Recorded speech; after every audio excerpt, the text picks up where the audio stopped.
금전! 감사합니다!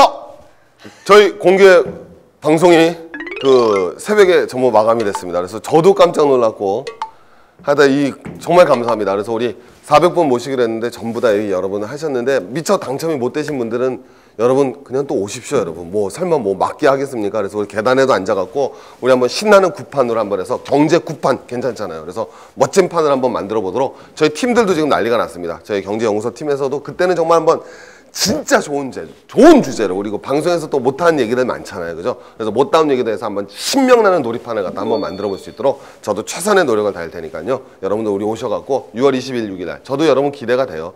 당연하죠. 저도 여러분 서로 태어나갖고 방송국 어디 가갖고 여러분과 이렇게 만날 수 있다는 기회가 여러분 굉장히 저도 설렙니다. 그래서 6월 26일 날 오후 7시 반인가요? 7시 반 멋진 만남 한번 가져보도록 하겠습니다. 자, 오늘은 여러분 이제 어떤 주제로 가느냐? 이전까지 우리가 세계 경제에 대해서 커다란 거시적 주제로 간 다음에 이제 전번에 우리 뭐 했어요? 그래서 아주 재밌는 거 한번 봐봤죠? 노르웨이하고 그다음에 몽고하고 그다음에 아이슬란드 비교해봤단 말이에요. 자, 이번에 우리나라가 그러면 어떻게 될 것이냐? 한국 경제가 어떤 방향으로 나갈 것인가에 대해서 이제 시리즈로 한번 가보자. 그래서 한국 경제 문제점을 갖다 하나하나 진단해 나가는데 제일 먼저 가장 거시적인 주제를 잡아봤습니다. 시한폭탄이란 게 사실 우리 옆에 있어도 문제 있어요, 없어요? 없죠. 왜? 터지지만 않으면. 근데 어느 순간 여러분 시한폭탄은 결국 뭐 할 수밖에 없습니까? 그렇죠. 이게 지금이죠. 여러분 왜 그러느냐? 우리 아주 쉽게 얘기하면 우리 지금 부양 비율이라는 게 있어요. 자, 친구들. 자, 여러분들 한번 봐보세요. 부양 비율이라는 게 15세에서 64세분의 0에서 14세 플러스 65세 이상입니다. 이걸 갖다 뭐라 그런다? 우리 부양 비율이라고 그러거든요. 자, 한번 가보겠습니다. 자, 우리나라 지금 부양 비율 늘고 있다, 줄고 있다. 부양 비율이 높아지는 게 좋아지는 거예요? 낮아지는 게 좋아지는 거예요? 자, 높은 게 좋아요? 낮은 게 좋아요? 낮은 게 좋죠. 그래야지 여러분 뭐가 되겠어요? 부담이 적죠. 한 나라의 경제에. 자, 지금 현재 대한민국은 부양 비율이 높아지고 있다, 낮아지고 있다. 어떨 것 같습니까? 높아지고 있을까요? 낮아지고 있을까요? 아닙니다. 낮아지고 있어요.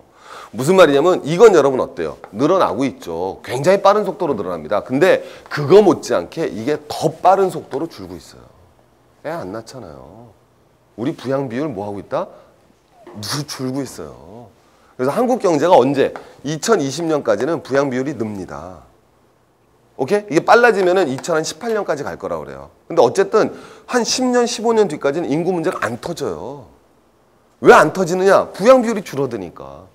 이거 갖다 여러분 무슨 인구라고 그럽니까? 생산 가능 인구라고 그러죠? 그러니까 이거는 뭐가 돼요?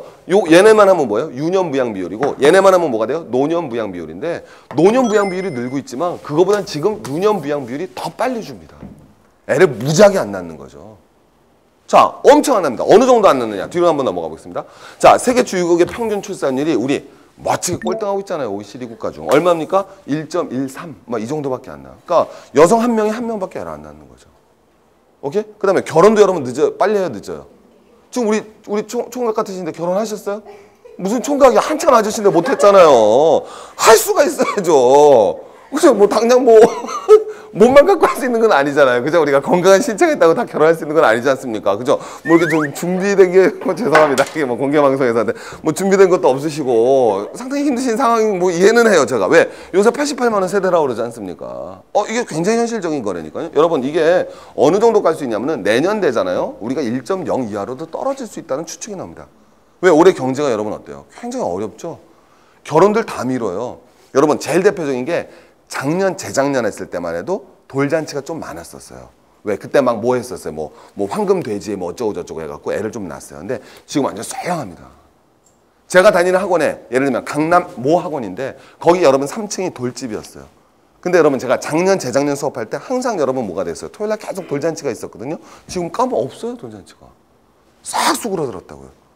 올해 여러분 내년 발표하면 1.0 이하로 떨어질 수도 있습니다. 살짝 올라. 우리가 한번 바라봐야겠지만 예전에 2.0에서 쭉 떨어지다가 살짝 올라왔었다니까요. 뭐 황금돼지 어쩌고 저쩌고 그러다 다시 뚝 떨어지고 있습니다. 내년엔 여러분 1.0 이하로 떨어질 수도 있어요. 그럼 굉장히 무서운 얘기죠. 왜? 2명에서 1명밖에 안 남죠. 인구가 여러분 얼마나 빠른 속도로 줄어들겠습니까? 그래서 여러분 우리가 생각하는 거는 이게 왜 시한폭탄이라는 말을 썼느냐면 제가 아까 말씀드렸죠. 옆에 있을 땐 뭐 한다? 모른다니까요. 우리 당분간은 못 느낍니다. 이거에 대해서. 왜? 부양 비율이 어쨌든 낮아지니까. 근데 이거 낮아지는 건 이제 뭐가 되겠습니까? 한계되죠. 뭐예요? 저출산. 자, 두 번째 이제 문자가 닥칩니다. 저출산 다음에 무슨 화가 이루어지겠어요? 고령화. 그럼 이건 줄어들 대로 줄어든 상태에서 이게 미친 듯이 올라가는 거죠. 그럼 2000년 20년 이후에는 부양 비율이 놀라운 속도로 들어갑니다. 전 세계에서 가장 빠른 속도로 들어가게 되죠.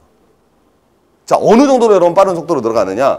여러분 이게 한국 사회가 왜 문제가 되느냐? 기본적으로 우리가 이 정치와 경제는 별도의 문제가 될 수가 없는데 저출산이 이미 86년에 여러분 출산율이 1.7명이었어요. 그럼 여러분 뭐는 최소한 없어졌어야 돼요? 산하 제한은 없어졌어야 되죠. 근데 산하 제한은 96년 이후에 폐지됩니다. 굉장히 어리석은 눈을 범한 거죠. 이렇게 반응을 못 했던 거예요. 자, 여러분 노령화는 또 어느 정도 빠른가? 뒤로 넘어가 보겠습니다. 자, 노령화는 여러분 얼마나 행복한 거냐면요. 자, 우리 여기 오신 분 중에서 우리 제일 젊으신 것 같은데 지금 연세가 어떻게 되세요?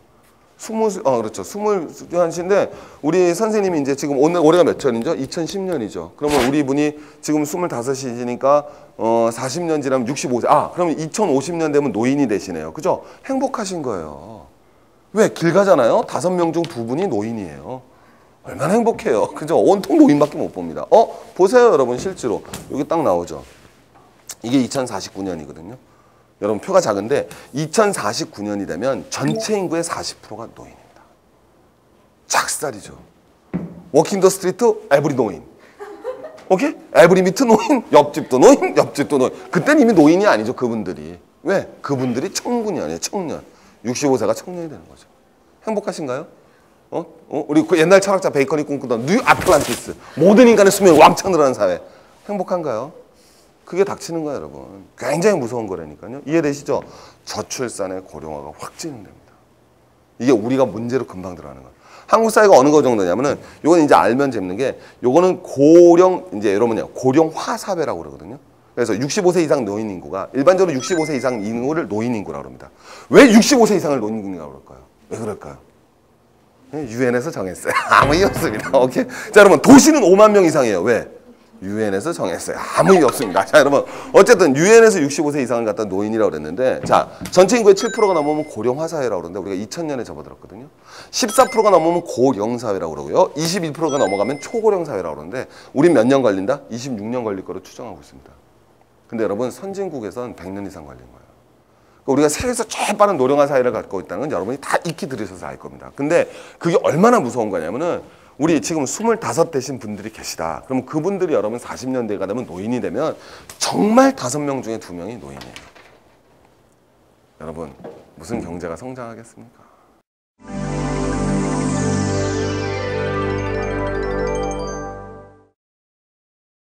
자, 그러면 도대체 노령화가 된다면 뭐가 문제냐? 자, 노령화가 된 건 어떻게 되냐?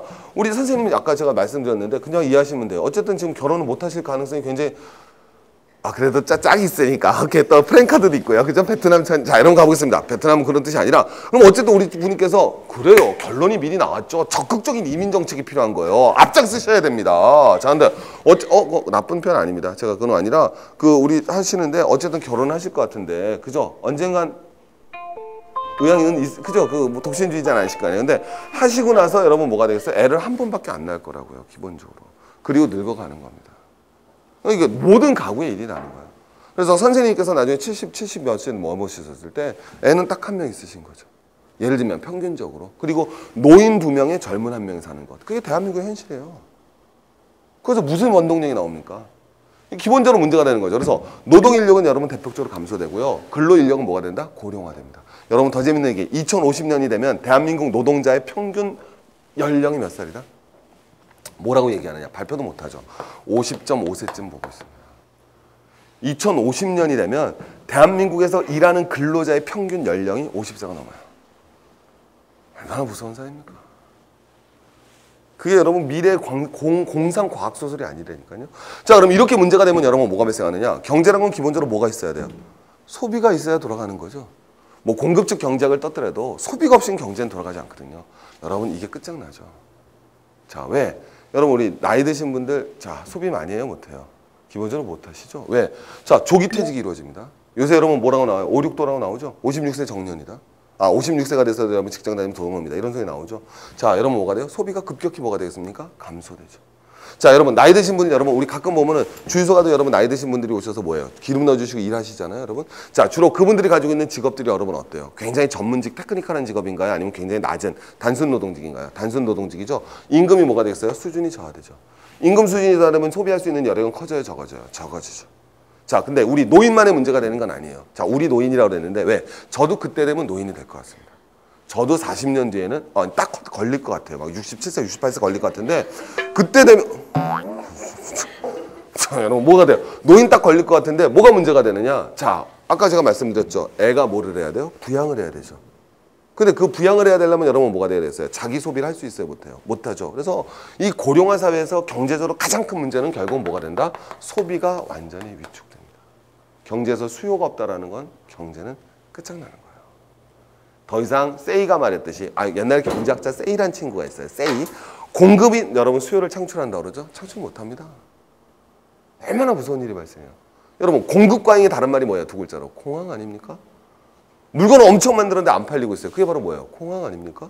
공황은 왜 발생합니까? 이유는 간단한 거죠. 공급이 있고 수요가 있으면 공급이 엄청나게 많은 게 뭐다? 공황이죠. 공급이 엄청나게 늘거나 수요가 줄면 뭐가 발생해요? 공황이 발생하는 거죠. 여러분 나중엔 여러분 결국 우리 고용화사의 가장 큰 문제죠. 구조적인 공황이 올 수 있는 거예요. 아무도 해결할 수 없는 공황. 왜? 소비를 갖다 늘려나갈 수 있는 방법이 없어요. 자, 여러분 뒤로 넘어가 보겠습니다. 자, 그럼 여러분 보면은 이게 굉장히 재밌는 건데, 자, 여러분 이게 맨큐란 친구입니다. 우리 많이 들어보셨을 텐데 맨큐의 경제학 하죠. 제가 원래 개인적으로 그렇게 좋아하는 친구는 아닙니다. 그래서 제가 맨큐의 경제학을 뛰어넘는 놀라운 책을 하나 내지 않았습니까? 자, 모르시면 인터넷 쳐보시고요. 자, 구입하셔도 감사합니다. 자, 어쨌든 뭐가 된다. 이 맨큐란 친구가 뭐라 그랬냐면 20년 전에 얘가 논문을 썼는데 뭐라 그러냐. 2007년 미국 주택 가격이 47% 폭락할 거라 그랬습니다. 그럼 얘가 뭐를 예견했을까요? 금융위기 예견했을까요? 그러진 않았겠죠. 20년 전에. 2006년에 여러분 리먼 브라더즈 예측했을까요? 못했을 겁니다. 그럼 얘는 뭐라 그랬냐? 아주 간단한 거예요. 인구가 줄어들어서 주택가구가 여러분 폭락할 것이다. 굉장히 간단한 거죠. 왜? 미국도 마찬가지거든요. 대한민국도 여러분 인구가 폭발할 때가 언제다? 여러분 있잖아요. 58년 무슨 띠, 개띠. 이게 베이비 붐 세대잖아. 58년 개띠이신가요? 그렇게까지는 아니잖아요. 여러분 어쨌든 58년 개띠를 여러분 뭐라 그래요? 저희 형님도 저희 형님도 저희랑 형님하고 나이 차가 정말 많이 납니다. 거의 한 20년 이상 차이 나는데 저희 아버님도 58년 개띠시거든요. 그래서 여러분 58년 개띠가 굉장히 많단 말입니다. 그래서 이 58년 개띠가 굉장히 많기 때문에 이때부터 이제 베이비붐 세대다 이렇게 얘기할 수 있는 거죠. 근데 미국도 똑같았거든요. 2차 세계대전 끝나고 나서 미국이 굉장히 호황을 누립니다. 그때 여러분 애들이 엄청나게 많이 태어났어요. 왜? 그때 중산층이 엄청나게 늘었거든요. 애 낳는 것도 마찬가지로 중산층이 낳는 거예요, 기본적으로. 그래서 여러분 인구 엄청나게 늘었는데 그 베이비붐 세대가 은퇴 시기에 접어든 것이 바로 2007, 2008년이야. 우리가 물론 지금의 미국의 부동산 폭락이라는 것이 기본적으로 뭐 때문이냐? 금융위기고 서브프라임 모기지론 사태가 불러온 거지만 그거의 근본적인 여러분 구조적 요인은 뭐가 있었다? 결국 미국 부동산 수요가 줄어들었다는 거죠. 오케이? 우리도 마찬가지로 여러분 나갈 수 있다는 거예요. 언젠간 여러분 부동산이 뭐가 되겠어요? 갈 수밖에 없는 거 아닌가요? 왜? 우리 젊은 친구들 지금 여러분 어때요? 절대수가 늘어나고 있어요? 줄어들고 있어요? 줄어들고 있죠.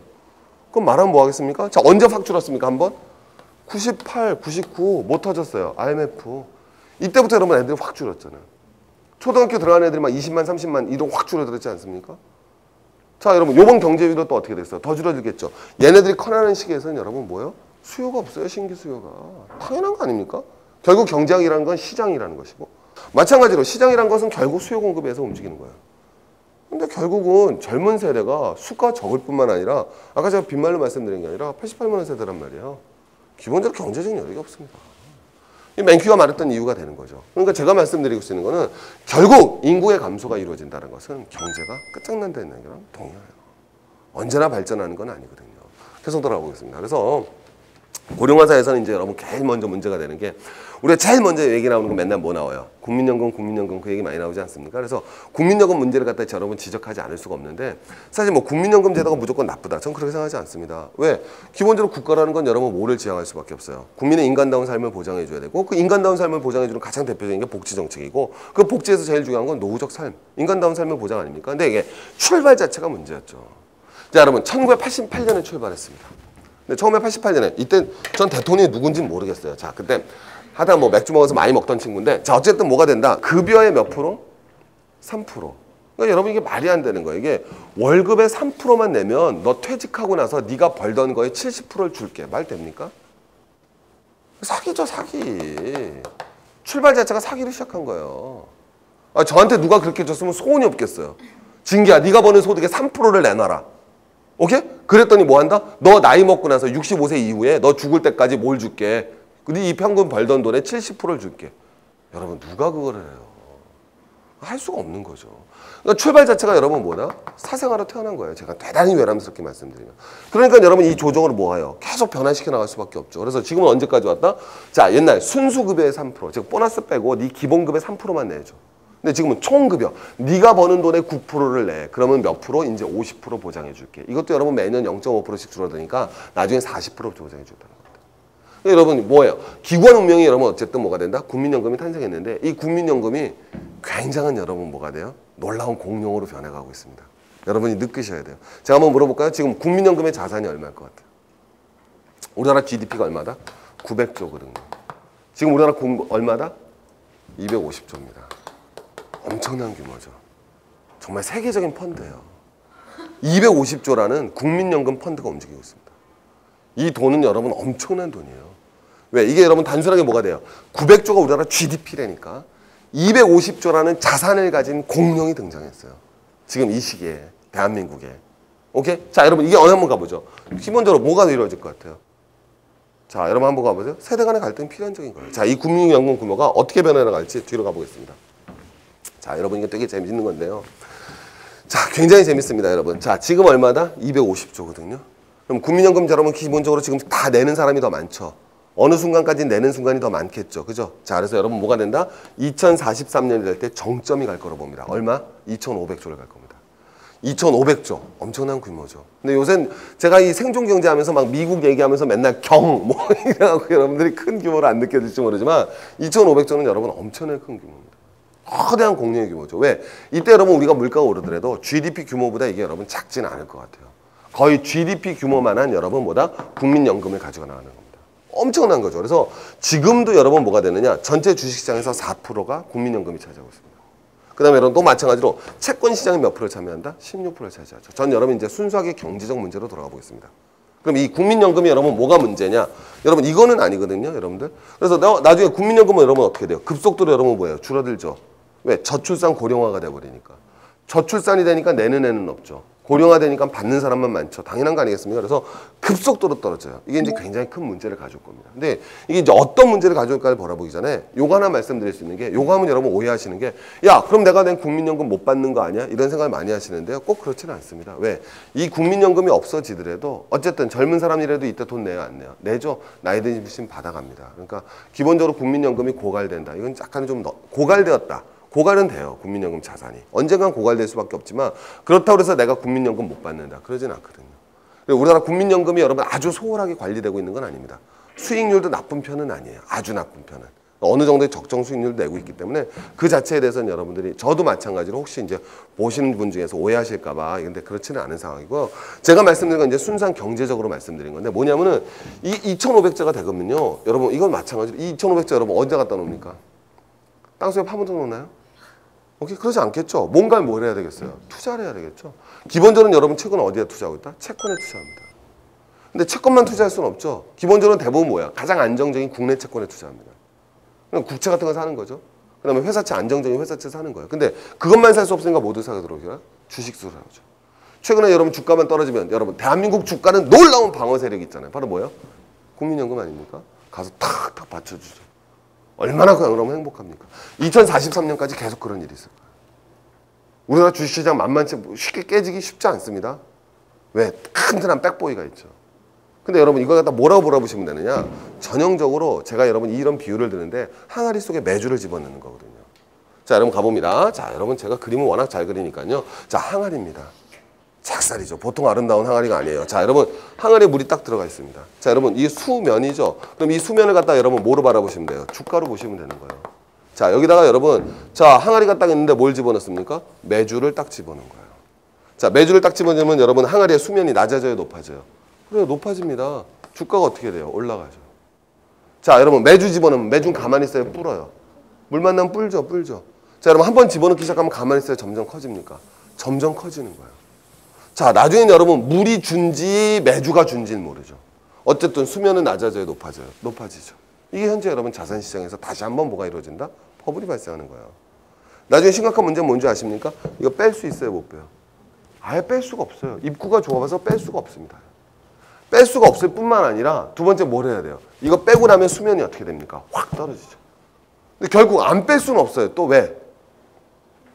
매주가 이게 뭐예요? 국민연금 낸 돈이죠? 이거 갖고 뭐 해줘야 됩니까, 여러분? 지불해줘야 될 거 아닙니까? 매주를 조금씩 띄어쓸 수밖에 없죠. 자, 여러분 지금 여기서부터 여기까지 갈 때는 자, 평가선으로는 여러분 어때요? 자, 무슨 말이냐면은 자, 굉장히 재밌는 게 주가가 올라서 국민연금이 주식을 산 건지 아니면 국민연금이 주식을 사서 주가가 오르는 건지 모르는 거예요. 어느 게 먼저 되는지 모르는 거죠. 이해하시겠습니까? 자, 이게 주식이라면 이걸 내가 많이 사니까 이거 가격이 오른 건지 이거 가격이 올라서 내가 산 건지 몰라요. 어쨌든 내가 주식을 샀는데 주가는 여러분 어때요? 높아졌죠? 내가 사는 바람에. 그럼 여러분 나는 손해본 걸로 평가돼요? 이익 본 걸로 평가돼요? 이익 본 걸로 평가되죠? 근데 나중에 여러분 내가 팔 수 있다 못 판다. 누가 받아줍니까? 받아줄 사람이 없어지죠. 그러니까 자산 자체가 여러분 기본적으로 뭐가 된다? 문제가 될 수 있어요. 이게 언제 터진다? 2040년에 터집니다. 여러분 이게 먼 얘기가 아니라니까요. 30년 뒤에요. 우리 바로 다음 세대 얘기입니다. 다음 세대. 우리가 여러분 다음 세대한테 정말 못할 짓을 할 수가 있다니까요. 뭐 하고? 배웠잖아요. 지금 경제가 위기가 됐다고 해서 엄청난 적자재정 잡고 엄청나게 국채 발행해버리고 거기다 여러분 국민연금 왕창 쌓아둔 걸로 여러분 주가 부양하고 나중에 여러분 이거 어떻게 대피하시려고요? 오케이? 늘어난 거 어떻게 늘었습니까? 이렇게 천천히 늘어나죠. 우리 저출산 고령화 어떻게 된다? 한말 꺼집니다. 예를 든 거예요. 국민연금의 문제가. 이거 이전에 여러분 뭐가 된다? 소비가 결단된다니까요. 그래서 한국 사회 구조가 이대로 가서는 여러분 정말로 안 됩니다. 자, 그럼 어떻게 변화시켜 나가시냐? 뒤로 넘어가 보죠. 자, 이게 기본적으로 우리가 방법이라는 건 여러분 뭐가 된다? 자, 여러분 볼 것도 없습니다. 기본적으로 남녀 평등이죠. 가게 내에서 여러분 뭐가 된다? 여러분 뭐가 돼야 돼요? 여러분 이 부담을 줄여줘야 돼요. 굉장히 재밌는 통계 몰아볼까요? 기본적으로 저출산에 시달리는 나라의 공통점. 남녀 차별이 심한 국가들입니다. 여러분 한번 집어넣어 볼까요, 여기다가? 자, 여러분 1.29 만만치 않게 여러분 뭐가 돼야 됐습니까? 저출산이죠. 자, 자, 여러분 저출산 전형적인 나라, 우리 옆에 있는 나라 어떤 나라 있습니까? 그럼요. 일본도 여러분 어떻게 되겠어요? 남녀 차별 만만치 않죠. 우리 일본의 여자 하면 여러분 뭐 생각해요? 게이샤. 아주 순종적이고 여러분 순종적이고 싶어서 순종적인 사람 하나도 없어요. 그건 말도 안 되는 소리입니다. 오케이, 제가 늘 말씀드리지만 어떤 여자가 세상에 순종적이고 싶어요? 우리 여성 그러고 싶으세요? 순종? 없어요. 오케이? 누가 세상에 어떤 사람이 순종적이고 싶습니까? 그런 사람은 없습니다. 지구상에 존재하지 않는 거예요. 사회 구조가 그렇게 만들어 나가는 거예요. 일본에 여러분 최근 지금 뭐예요? 젊은 친구들에서 남자 사이에서 어떤 남자가 유행한대요? 초식남이 유행한다고 그러죠? 초식남. 초식남이 어떤 애들이에요, 여러분? 왜? 일본의 남성이 여러분 원래 어땠어요? 엄청 거칠고 하드보일드하고 일만 하고. 근데 그래봤자 여러분 성취해봤자 가정 내에서 뭐예요? 비참한 최후를 맞이하지 않았습니까? 그걸 보고 이제 초식남이 잘하는 거죠. 나는 예쁜 남자 이런 애들이 여러분 잘하는 거예요. 그게 여러분 나오는 것이 마찬가지로 일본 이런 거죠. 이 나라 어떤 나라일 것 같아요? 자, 여러분 유럽에 있는 대표적인 국가입니다. 거친 뽀이의 세계. 으야! 황소가 타놓고 으야! 으야! 무슨 나라? 스페인. 투하는 모습이었어요. 이해 못하시겠어요? 자, 스페인. 이 나라는 여러분 또 어디가 돼야 되겠습니까? 여러분 또 있잖아요, 여러분. 아주 거친 마피아의 세계. 진정한 남자의 의리. 뭐가 되겠어요? 이탈리아. 이런 나라들이 여러분 전형적인 뭐다? 저출산 국가입니다. 한국 사회 남녀 차별 문제 어때요? 장난 아니죠, 여러분? 자, 제가 뒤에 표현 하나 보여드리겠습니다. 봐보세요. 우리가 버려야 될 것이 이게 아주 재밌는 표현인데 여성 고용률과 출산율입니다. 자, 무슨 말이 되는 거냐면요. 여기는 출산율이에요. 출산율. 여기는 뭐가 된다? 여성 고용률. 제가 한번 물어보겠습니다. 여성 고용률이 높아지면 일반적으로 여성 출산율이 높아질까요? 낮아질까요? 자, 대부분 뭐라고 생각한다? 여자가 막 취업합니다. 출산율이 높아질까요? 낮아질까요? 낮아진다고 생각하죠? 왜? 여자가 취업하면 여러분 뭐예요? 애 낳아요? 못 낳아요? 못 낳죠. 일해야 되니까. 그래서 출산율이 낮아질 거라고 생각하는데 그건 정말 더 코리아 싱킹. 한국적 사고입니다. 여러분 이 표는요. 한 덩어리로 보여주는 거예요. 그게 얼마나 허구적 사실인가. 왜? 보시면 딱 아시겠지만요. 출산율이 높아질수록 뭐가 높아진다? 쫙 보셨죠? 뭐가 높아진다? 여성 취업률이 높아집니다. 인과관계가 어느 게 먼저인지 모르겠어요. 거꾸로 취업률이 높을수록 출산율이 높아요. 여러분 제일 불쌍한 나라 사람은 어느 나라 사람이다? 보세요. 한국. 한국 여자는요. 출산율도 낮고 취업률도 낮아요. 좋게 얘기하면 애도 안 낳고 일도 안 해요. 자, 좋게 얘기하면 얼마나 아름답습니까? 좋게 얘기하면 뭐 한다? 일도 안 하고 애도 안 낳아요. 행복하시죠? 진짜 행복한 건가요? 여러분 진짜 내가 어떤 여성으로 태어나서 여러분 정말 인생을 아름답게 산다는 건 뭐예요? 모성성을 가지고 자기를 찾아나가는 거 아니겠습니까? 근데 여러분 이 딱 나왔는데 그렇지 않다니까요. 자, 여성 출산율과 여러분 여성 취업률은 뭐 한다? 비례합니다. 자, 여기 위에 있는 나라 한번 가보겠습니다. 어떤 나라 있습니까? 주로 노르웨이, 스웨덴, 핀란드, 덴마크, 스칸디나비아 3국 복지국가죠. 그러니까 계속 말하지만 쟤네들이 나름대로 경제적이 튼튼할 수 있는 이유가 있는 거예요. 왜? 여성 취업, 그럼 얘네들은 여러분 어떤 나라예요? 여자가 일도 열심히 하고 애도 많이 낳는 나라죠. 그죠? 최근 2.0을 넘긴 나라가 나왔죠. 어디예요? 프랑스. 국가의 적극적인 정책에 의해서.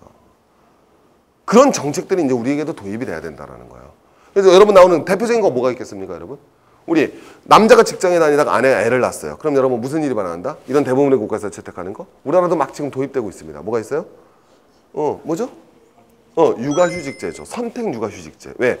아내가 애를 낳아도 내가 육아를 위해서 휴직하는 거. 남자가. 그럼 이게 한국 사회에서는 예를 들면 교사 같은 경우 이게 가능합니다. 제 친구도 교사인데 이걸 하고 있어요, 실제로. 근데 여러분, 이게 실제로 우리 일반적인 기업에서는 상상할 수 없는 분위기죠. 여러분, 내가 어떤 대기업 대리예요. 근데 딱 가다, 과장님, 축하해 주세요. 왜? 저 아기 낳았어요. 근데 다음 달부터 육아휴직 2년만 쓸게요. 여러분, 어떻게 되겠어요? 바로 잘리죠. 지금 여러분, 제가 굉장히 재밌는 게 우리 카메라맨 분께서 따님을 출산하셨습니다. 한번 회사 가서 해보세요. 자, 여러분, KBS가 받아줄지 안 받아줄지 눈 뜨고 바라보겠습니다. 여러분, 뭐가 된다? 이게 여러분 심각한 문제죠. 그런 사회를 여러분 만들어 나가야 되는 거예요. 그래서 애를 낳지 않으면 안 되는 거예요. 그럼 어떻게 하면 애를 낳게 해줄 것인가? 실제로 그런 문제가 발생하는 거죠. 여러분, 저출산 고령화에서 고령화를 막을 수는 없어요. 죽여볼 수는 없잖아요, 여러분. 사람을. 그잖아요, 여러분. 그건 말이 안 되잖아요. 뭐 제비뽑기 해갖고 50년 뒤에 65세 이상 노인 여러분 제비뽑기해서 그건 안 되는 거 아니겠습니까? 그러면 애를 낳는 환경으로 바꿔주는 것밖에 없어요. 그러면 애를 낳기 위해서는 어떻게 할 것이냐? 우리가 이제 같이 고민해야 되는 거야. 제일 쉬운 방법은 뭐예요? 애를 낳는 방법은. 불 끄세요, 뭐예요? 시청자 여러분, 불 끄세요, 불 끄세요. 제일 좋은 방법이죠. 그러나 그걸 제가 여러분, 뭐 그렇게 좋으세요? 그렇게 행복하세요? 자, 불 끄세요. 그렇게 행복하신가요? 여기서 꺼드릴까요? 안 되잖아요, 이거는. 여기서 끄면 사회적으로 문제가 심각해져요. 오케이? 이거 왜 그러세요? 얼굴까지 다 빨개지시고. 자, 뭐가 돼야 된다? 결국은 뭐가 된다? 애를 낳아야 되는 거예요, 방법은. 어떻게 바꿔나갈 것이냐. 이게 굉장히 우리가 사실 늦은 겁니다.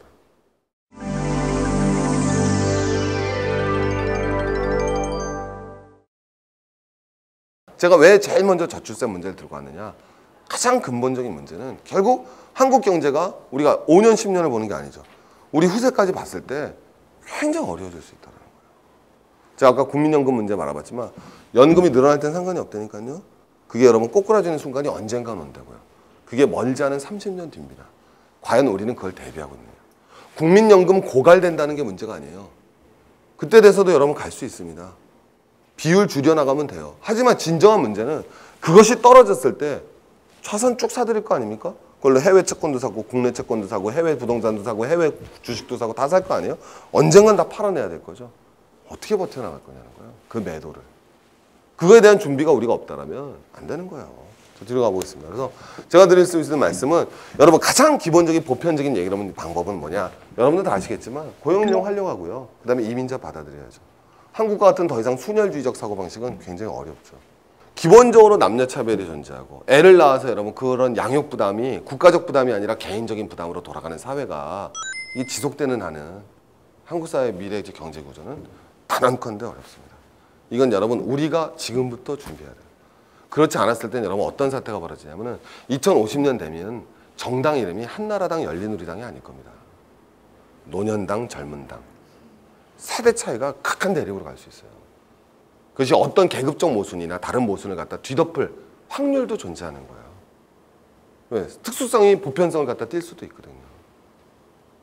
그러니까 무슨 말이냐면은 2050년이 딱 됐을 때 그러지 않겠어요?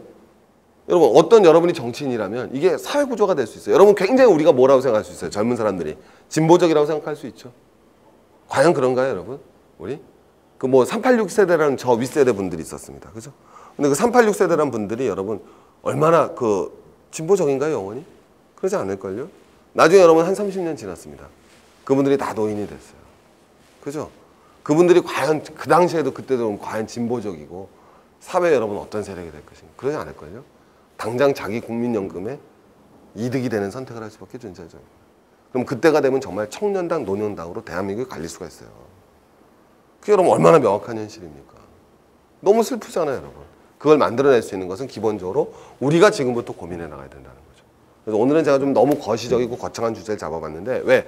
고령화 문제가 해결되지 않는 한 한국 경제의 구조적인 문제는 해결이 어렵다. 이게 저는 기본적인 포인트입니다. 왜? 아주 쉽게 얘기해서 뭐가 창출되지 않는다? 수요가 창출되지 않아요. 나중에 2040년 이후 자산 붕괴 막을 수가 없습니다. 필연적인 겁니다. 그거는. 이 두 가지 말씀드리고 싶어서 우리가 지금부터 그런 정치인을 여러분 뭐예요? 뽑아주고 그럴 때 우리 한국 사회가 보다 더 건전한 경제로 갈 수 있지 않을까 이렇게 바라보는 겁니다. 자, 오늘 저출산 문제 바라봤고요. 다음부터는 한국 경제에 대한 문제점들에 대해서 문제점이라기보다 우리가 대안 그리고 어떻게 이 위기를 극복할 것인가에 대해서 부분별로 하나하나 살펴보고 점검하는 기회를 갖도록 하겠습니다. 자, 여러분 감사했고요. 자, 우리 6월 26일 날 공개 방송에서 여러분 만나서요. 한번 멋진 우리 경제 잔치라고 그래야 될까요? 경제 콘서트라고 그래야 될까? 여러분 신나는 놀이마당 만들어 보도록 하겠습니다. 여러분 감사하고요. 불 끄십시오. 여러분들 댓글 너무 많이 달아주셔서 여러분 너무 감사합니다. 그거 읽느라고 어떨 때는 정말 뭐 밤새는 재미도 여러분 가져봅니다. 특히 막 특히 이제 한 두 가지 정도 이제 먼저 말씀드릴 수 있는데 이제 가끔 보면은 이제 뭐 욕하는 경우가 있는데 하지 마십시오. 농담이고요. 자, 그다음에 여러분 저는 깜짝 놀란 게 이거 댓글 달면서 그게 그렇게 많은 줄 몰랐었어요. 그 뭐 조건 만남 뭐 이런 게. 그래서 야, 이 정말 오늘 저출산 문제를 해결하고자 그분들이 그렇게 노력하는 줄은 몰랐어요. 밤새 달아주시는 거예요. 조건 만남 인터넷에서 만남을 원합니다. 이야, 저출산 문제를 해결하고 너무 고생이 많으신데요. 딴 나라 가서 좀 해주셨으면 감사하겠습니다. 자, 그다음에 여러분 많으신데요. 여러분 우리 제 필소 대박이라는 분이 정말 감사합니다. 그래서 뭐 댓글 너무 많이 달아주셔갖고요. 제가 개인적으로 여러분 말씀드리고요. 우리 오픈 베스텔이라고 우리 친구가 우리 고이 친구인데 이 내용이 되게 재밌어갖고요. 아빠랑 엄마랑 같이 듣는답니다. 제가 여러분 너무 고맙고요. 근데 그래서 아버지 어머님이 이 테레비를 다 치우셨나 봐요. 우리 고이니까. 그래서 테레비 다 치우시고 이제 같이 제 수업 들어주신다고 그러는데 그럴 때마다 여러분 제가 너무너무 감사하게 생각하고요. 그래서 제가 정말 꿈꾸는 게 제가 이제 제가 뭐 공개 방송 말씀드리겠지만 댓글 읽으면서 느끼는 거지만 제가 대단한 그런 경제학에 대한 높은 그런 걸 가진 사람은 아니지만은 정말 그래도 제가 우리 함께 같이 경제에 대해서 고민할 수 있는 더 큰 장들을 만들어 보도록 여러분 더 열심히 노력하겠습니다. 그래서 우리 뱃셀 어머님 아버님 우리 고이 친구 더 열심히 들어주시고요. 나머지 분들도 열심히 들어주시고요. 그 다음에 우리 고이 어머님 아버님 감사드리고 불 끄시면은 너무 늦둥인가? 오늘 여기까지 여러분 수업하고요. 감사합니다. 또 댓글 여러분 다음 주에도 또 많이 달아주시고요. 다음 주 공개 방송 멋있게 만나도록 하겠습니다. 감사합니다. 고맙습니다. 네, 감사합니다.